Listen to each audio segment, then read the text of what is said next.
తెలంగాణ రాష్ట్ర వ్యాప్తంగా లక్షలాది మంది బీడీ కార్మికులకు షరతులు లేకుండా 4,016 రూపాయల జీవన భృతి చెల్లించాలని డిమాండ్ చేస్తూ కామారెడ్డి జిల్లా దోమకొండ మండల కేంద్రంలో భారీ ర్యాలీ నిర్వహించి తహసీల్దార్ కార్యాలయం వద్ద జరిగిన ముట్టడి కార్యక్రమంలో బహుజన లెఫ్ట్ ట్రేడ్ యూనియన్స్ BLTU రాష్ట్ర అధ్యక్షులు దండి వెంకట్, రాష్ట్ర ప్రధాన కార్యదర్శి ఎస్ సిద్దిరాములు, ఎం ఆంజనేయులు, AIFTU రాష్ట్ర నాయకులు వెంకట లక్ష్మి, అనసూయ, కె లింగం, బహుళజన బీడీ కార్మిక సంఘం రాష్ట్ర ప్రధాన పాల్గొని మాట్లాడారు. ఈ సందర్భంగా దండి వెంకట్ మాట్లాడుతూ గత వారం రోజులుగా కామారెడ్డి నియోజకవర్గంలో వేలాది మంది బహుజన కులాలకు చెందిన బీడీ కార్మికులు జీవన భృతి చెల్లించాలని ఆందోళనలు చేస్తుంటే స్థానిక ఎమ్మెల్యేకు కనిపించడం లేదా అని ప్రశ్నించారు. రాబోయే రోజుల్లో జీవన భృతి చెల్లించాలని డిమాండ్ చేస్తూ జరిగే ఉద్యమంలో బీడీ కార్మికులు సంఘటితంగా ఉద్యమించాలని పిలుపునిచ్చారు.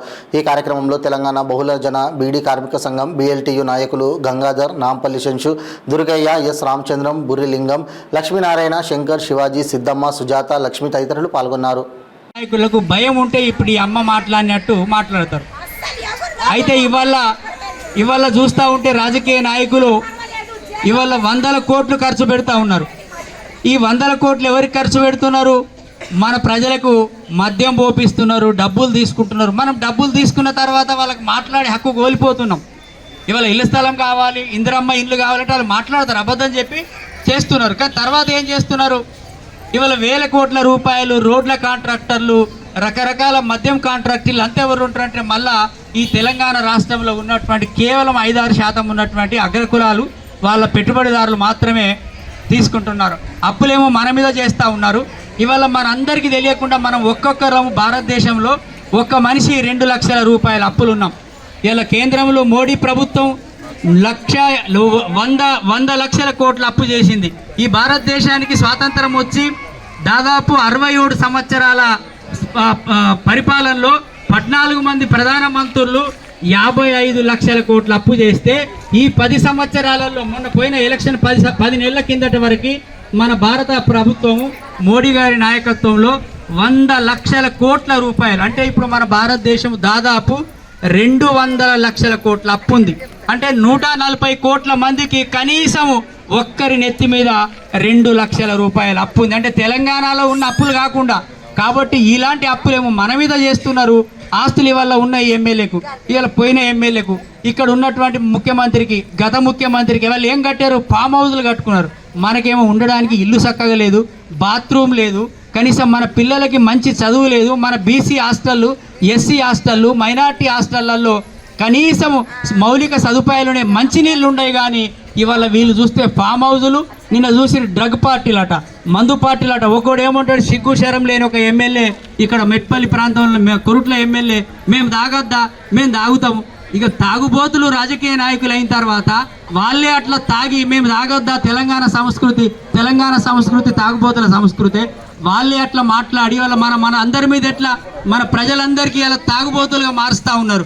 అంటే మేము తాగుతాము, మీరు కూడా తాగుబోతులు కండి అని చెప్పేసి దుర్మార్గమైనటువంటి సంస్కృతి BRS నాయకులు కానీ ఇతర ఎమ్మెల్యేలు కానీ చేస్తూ ఉన్నారు.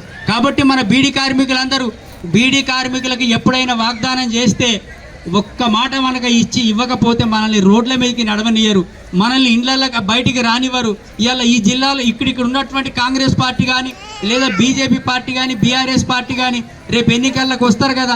రేపు సర్పంచులు ఎట్లా పోటీ చేస్తారు, రేపు ఎంపీటీసీలకు ఎట్లా పోటీ చేస్తారు, రేపు మున్సిపాలిటీలో కార్పొరేటర్కి ఎట్లా పోటీ చేస్తారు? ఆ భయపడేటువంటి వెన్నులో చలిబుట్టే వణుకు పుట్టే విధంగా మీరు అందరూ ఉంటేనే ఇది అవుతుంది. లేకపోతే మనం వచ్చి ఈ ఎండల ఈ ఉడకపోతల ఈ కింద మట్టిలో కూర్చుంటే వాళ్ళు ఎప్పుడు వినరు. ఏమి అమ్మ చెప్తుంది కరెక్టే, ఎందుకంటే వాళ్ళు అబద్ధాలు చెప్తారు, చెయ్యరు కాబట్టి అబద్ధాలు చెప్తారు. ఆమె చెప్తుంది మాకు ఇల్లు ఇస్తామన్నారు, మీకు ఇల్లు లేకపోతే ఇల్లు కిరాయి ఇస్తామన్నారు, అన్నీ ఇస్తామంటారు, మనకు స్వర్గం చూపిస్తారు. కానీ పైసలు అడికేలు వస్తాయి. మళ్ళీ మన 2014లో లొల్లి చాలు చేస్తే ఎప్పుడు ఇచ్చిండో మనం పోరాటం అనేది కామారెడ్డిలో, దోమకొండలో, నిజామాబాద్లో, సిరిసిల్లాలో, తెలంగాణ వ్యాప్తంగా పెద్ద ఎత్తున ఆందోళన చేయడము. అదేవిధంగా చివరికి నిజామాబాద్లో కవిత ఇంటికాడ పోయి ధర్నా చేయడము, KTR ఇంటికాడ పోయి ధర్నా చేయడము. అట్లా చేసిన తర్వాత అప్పటికి ఇవ్వకపోతే పోచారం శ్రీనివాసరెడ్డి బాన్సువాడ నుంచి హైదరాబాద్ పోతుంటే సదాశివనగర్లో ఇక్కడి మేము ధర్నా చేస్తున్నాం, రోడ్డు మీద పోతుంటే కార్మికులందరూ ఇలా కూర్చున్నది పోయి రోడ్డు కట్టం కూర్చున్నారు. పోచారం శ్రీనివాసరెడ్డిని ఆపిన తర్వాత పోచారం శ్రీనివాసరావు ఏం చెప్పిండు, నేను కేసీఆర్ తోటి మాట్లాడి మీకు అందరికీ జీవన వృత్తి ఇస్తా అని చెప్పిండు. అట్లా ఏమైంది, అట్లా కొట్లాడిన తర్వాత లాస్ట్కు మనకు 2015 మార్చి 1వ తారీఖు నుంచి 1000 రూపాయలు చాలైనాయి. ఆ 1000 రూపాయలు అందరికి ఇవ్వాలంటే 720 కోట్ల బడ్జెట్ కేటాయించాల. తలా 1000 రూపాయలు అంటే 720 కోట్లు, 300 కోట్లే కేటాయించి షాట్లతో ఓసి కొట్లాడ పెట్టిండు. ఏం పెట్టిండు, అత్తకిస్తే కోడలికియ్యా, కోడలికిస్తే అత్తకియ్యా అని కొనులు పెట్టిండు. చాలా మంది అత్తలని నీ మూలంగా నాకు 1000 రూపాయలు వస్తలేదు, నువ్వు 20 ఇక్కడ పక్కకు పోయి పొయ్యి పెట్టుకో అన్నారు. అట్లా లొల్లి చేసిరు. చాలా మంది అవమానం భరించలేక అక్కడక్కడ పోయి ఆత్మహత్యలు చేసుకున్నారు. ఈ 1000 రూపాయలు భూమిలో పోను ఇదేంటి అని మళ్ళీ మనం అడిగితే మనం ఏమడిగినాము, మరి నీ ఇంట్లో 5 ఉద్యోగులు ఉన్నారు, కేసీఆర్ ముఖ్యమంత్రి, కేటీఆర్ మంత్రి, హరీష్ రావు మంత్రి, బిడ్డ కవిత ఎంపీ, మరి సంతోష్ కుమార్ రాజ్యసభ సభ్యుడు, నెల వచ్చిందంటే 12,50,000 జీతం నువ్వు తీసుకుంటున్నావు.